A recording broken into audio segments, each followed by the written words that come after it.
You're not afraid of the dark, are you?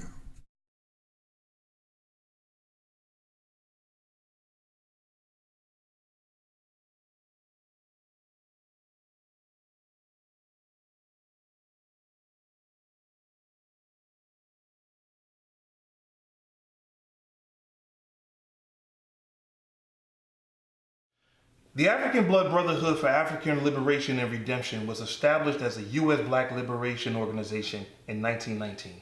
The founder was a New York City journalist by the name of Cyril Briggs. Cyril Briggs was an African Caribbean American writer and communist political activist. He was the founder and editor of the Crusader, a New York magazine of the New Negro movement of the 1920s. This organization was dedicated to the advancement to Pan-Africanism. In the summer of 1912, as a hired journalist of the New York Amsterdam News, he worked throughout the First World War. In September of 1918, he launched the Crusader to promote repatriation of blacks to a decolonized Africa. The Crusader was started by George Wells Parker, a black businessman from Omaha, Nebraska, who also founded the Hamitic League of the World, which was a Pan-African nationalist group.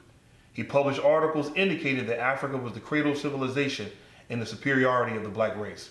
At one point, the Crusader reached a total of 36,000 subscribers, mostly in Harlem. In the summer of 1919, or what historians called the Red Summer, due to racial violence in America, because Europeans returning from the battlefields had expectations of civilian employment in society. They saw that black workers from the rural South as a threat, and they caused mob violence in Chicago, Omaha, and cities throughout the Midwest and the South. In response to these attacks, the Crusader advocated self-defense. Briggs identified capitalism as the underlining of oppression of poor people of all races. That September, the Crusader announced the formation of the new organization called the African Blood Brotherhood, the ABB, to serve as a self-defense organization for blacks by race violence and lynchings. Claude McKay wrote a poem, If We Must Die, to connect with the movement. He was an African-American communist along with Otto Huswad, Robert Minor, and Rose Pastor Stokes. Briggs later joined the Communist Party in 1921.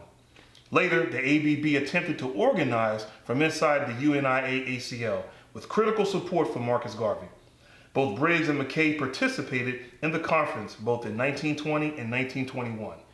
McKay arranged for Rose Pastor Stokes at the second conference, who was a white leader of the Communist Party, to address the assembly.